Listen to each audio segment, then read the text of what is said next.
I had started investing when I was 11. I just dithered away until when I was 7 and 8 and 9.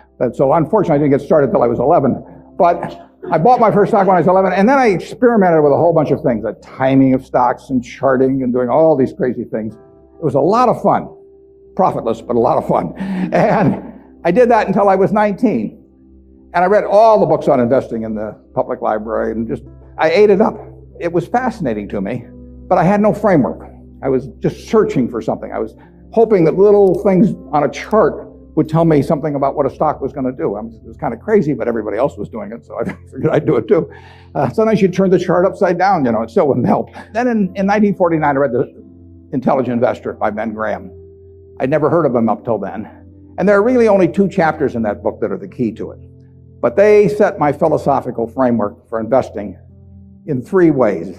They're so basic and so simple, it's hard to understand how they could be that important, but the 10 Commandments are simple. The first is that a stock is part of a business. I mean, you can't think of a stock as something different. You value a business, and then you divide by the shares outstanding. But what you have to think about is what kind of a business are you getting into, what are its economic characteristics, who are its competitors, what's its management like, all of these things that relate to a business instead of a little ticker symbol. I used to know when I was 11 or 12 the ticker symbols of every company virtually on the New York Stock Exchange. I could mark the boards at Harris Upham, but I didn't know anything. I mean, I knew that X was U.S. Steel and T was AT&T and so on, but I didn't know anything. I didn't know what was behind them. So I had to start looking at these little symbols or these little names in the paper as businesses and decide, how do you value a business? What counts? The second thing in the book is that Graham gives you a marvelous set point in terms of how the investor should react to stock market fluctuations. He talks about his mythical Mr. Market in chapter 8. And there's been no better thing written in terms of the investor's attitude toward stock prices. Most people react the wrong way to stock prices. I mean, they feel good when their stocks go up, they feel bad when they go down. They think the stock market is there to instruct them. And Mr. Market is this partner you have in investing. He's a remarkably obliging partner. This guy comes around every day and he tells you what he'll pay you for your interest in the business or what he'll sell you more at the same price. Nobody ever does that in private business. If you and I owned a gas station together, and I said, every day I want you to come in and offer me your half interest in the station, and I can either buy your half or sell you my half at the same price, and you have to come in every day and do it, you'd be at a terrible disadvantage. And you'd be at a particular disadvantage if you're Mr. Market in the market, because Mr. Market, our friend in the market who obligingly gives you those figures every day, different figures at the end of the day and the start of the day, but he's naming a price at which you'll either buy or sell. The beautiful thing about him is that this guy is an alcoholic manic depressive. I mean, he is as unsound as they come. He wanders around all day, and looks at the crazy things, and he's going to name all kinds of crazy prices. And you don't have to pay any attention to him, except when it's to your advantage to do so. If that's once a year, if it's once every 5 years, it's one stock out of 3,000. All you have to do is sit there. You have no moral responsibility to this jerk. He is naming these numbers. You didn't ask him to, but he's doing it. And all you have to do is pick the one time when he is particularly depressed or particularly manic or particularly drunk or whatever it may be. And the market will be all of those things. And you take advantage of it. And that's what's remarkable about stocks, if you think about it, is that if you look at the high and low on all of these American companies for the last year, you'll see case after case after case where the high is twice the low. Now that's for sound American businesses running along, paying people, selling goods, and so on. If you go out and look at farmland 10 miles from here, there's no way in the world over a year that the farmland is going to range in value from X to 2X. It maybe go from X to 110% of X or vice versa. If you look at an apartment house near here and figures on essentially apartment houses like that over a year, it won't move 10% in a given year. But here are the finest of American businesses, and people just name these numbers that go all over the place. And you don't have to play, except when you want to. That's the important thing, and that's what Graham tells you. The market isn't there to instruct you, to tell you anything. The market is there just basically to serve you when you want it to serve you. One of the most important things to remember in stocks, very hard to do, but people have all these feelings about it. The stock doesn't know you own it. You're sitting there with these certificates for Berkshire, the company doesn't even know you own it, and the stock doesn't. It's trading now, and they don't know you own it. So it has no feelings about you. I mean, you've got all these feelings about it, but it's just part of a business. If Berkshire is worth 75,000 times 1.5 million shares, roughly 110 billion or something like that, it's a good investment. If it isn't, it's a lousy investment, and you have to value the business. And Graham, it's amazing, but people don't do that in Wall Street. You hear price targets or that kind of thing, but you'd see no one write a paper that says, here is the nature of this business over the next 20 years. What should that business sell for? Forget about what it's selling for. In fact, one of the things I always like to do when I'm looking at investments is I like to look at them without knowing the price. Because if you see the price, it automatically has some influence on you. If you just sit down with the reports, if I get an idea about looking up a company and I get the 10Ks and so on, I would rather not know the price because I'd rather value it without knowing the price. When I used to handicap horses when I was a kid, one of the things I would do is I'd get the racing form ahead of time.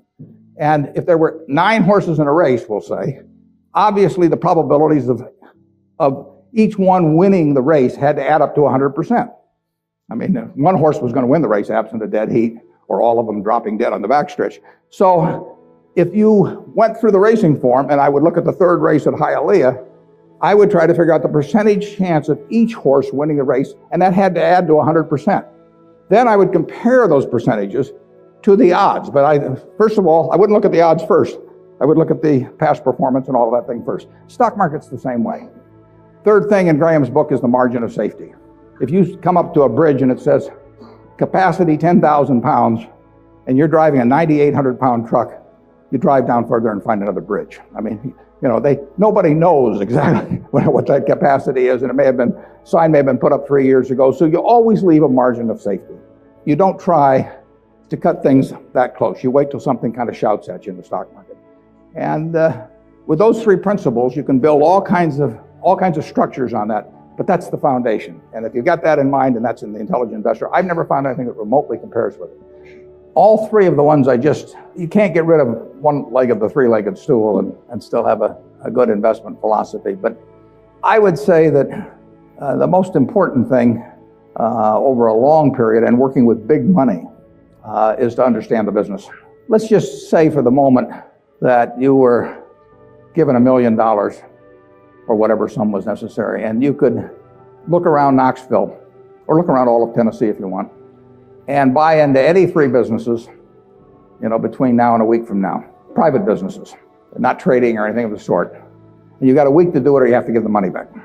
What will you be doing during the next week? I mean, you can look at all these companies. Some of them you're quite familiar with, some of them you're less familiar with, some of them you know by reputation, some of them you know the management, some of them you don't. You know their competitive situation. What will you be thinking about during that 7-day period? How will you actually be screening these companies out? I think you'll look for 3 businesses, and you can't trade them after you buy them. You're gonna own them the rest of your life. You're gonna be looking for businesses that have enduring competitive advantage. You don't want to buy a Burger King franchise just because nobody's come within 10 miles of it yet, because Wendy's and McDonald's and all of those will be there pretty soon. I mean, it isn't necessarily who's earning the most money now. You're going to look for something with enduring competitive advantage.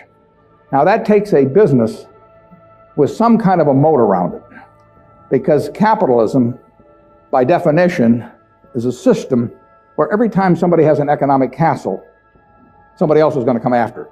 I mean, it's just the nature. If you open a restaurant that's successful here in town, somebody's going to take your menu and probably take your chef, maybe cut your price, maybe offer a little more parking, maybe be a better okay, whatever. I mean, capitalism consists of going after the other guy's castle.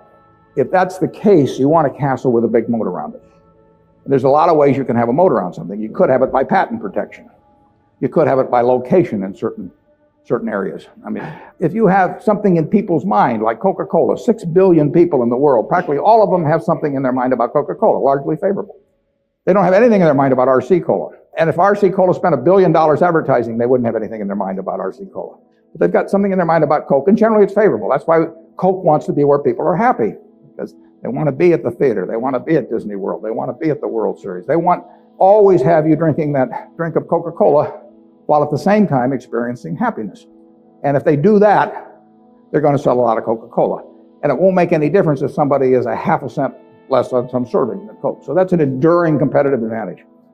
And you want it run by honest and able people. You don't want to go in with a crook, and you don't want to go in with a dope. Now, the best businesses to buy are the ones where you could have a dope in there. I mean, Peter Lynch says, buy a business that's so good that an idiot can run it, because sooner or later one will, and there's some merit to that. In fact, I got a question the other day from a student group, and they said, what's going to happen to Berkshire when you go gaga? And I said, well, Berkshire's so good that I can go gaga. In fact, I may even be, those are the kind of businesses to own. So you want a management that's able and honest. And then you want a price that's sensible. And that's what you'd look for. You'd go around Tennessee, got a week to do it, and you'd immediately screen out a whole bunch of things. You just know that they weren't a fertile area, That's an important thing to be able to do, to know, just get rid of all kinds of things. There was a great article in the New Yorker 30 years ago when Bobby Fischer was playing Spassky in a famous chess match which drew attention around the world. And they examined how the mind could, with billions and billions and billions of possibilities, how it could group things so as to immediately cast it down to where you had like 4 options. And of course, when the humans play something like deep thought, or whatever the latest version is of the computer on that computer is making maybe 700,000 or 1 million calculations a second. And the human mind is competing against that. But the computer is checking every possibility. And the human mind somehow has this ability to cast out 99.999% of those things that the computer has to go through in order to focus on the 3 or 4 possibilities that really make sense. And investing's a lot like that. It's not that tough because there aren't that many companies, but you want to cast out all kinds of things. If somebody told me that my life depended on picking among the Dow Jones stocks a group of 10 that would be the best performers or outperform the index as a whole, I would spend my time thinking of the worst companies in there. I would cast out things, and then I would figure I left those behind, and that's an easier way to approach the problem, actually, than trying to pick the 10 best. If you were thinking about the state of Tennessee, there's a whole lot of things you wouldn't examine. You just figure they're too tough. You might decide, car dealerships were too tough. It's always going to be competitive. Who knows whether Ford or General Motors are going to be selling more cars 5 years from now, or whether there's going to be tariffs on foreign cars, or who knows. So you just say, I'll give up on car dealers. I'll think about something else. And that approach that you use there is the same approach you really want to bring to the stock market. You've got 3,000 companies tonight you can look at on the New York Stock Exchange. There's a valuation on every one of them. It'll change tomorrow. You don't have to play. Once a year, if you have 5 good ideas in your lifetime, you get very rich. I tell students sometimes they'd be better off if they had a punch card when they got out of school with only 20 punches on it. Because then, instead of listening to somebody at a cocktail party and then going out the next morning and buying some shares, they'd really think about every punch. That's all the punches you get. 20 punches is plenty. You just have to make sure that you don't do any of them for frivolous reasons. We never want to buy anything small at Berkshire. It just doesn't make any difference. We want to think about things that can move the needle. And that gets tougher as the capital gets greater. But that's the way to focus on investments.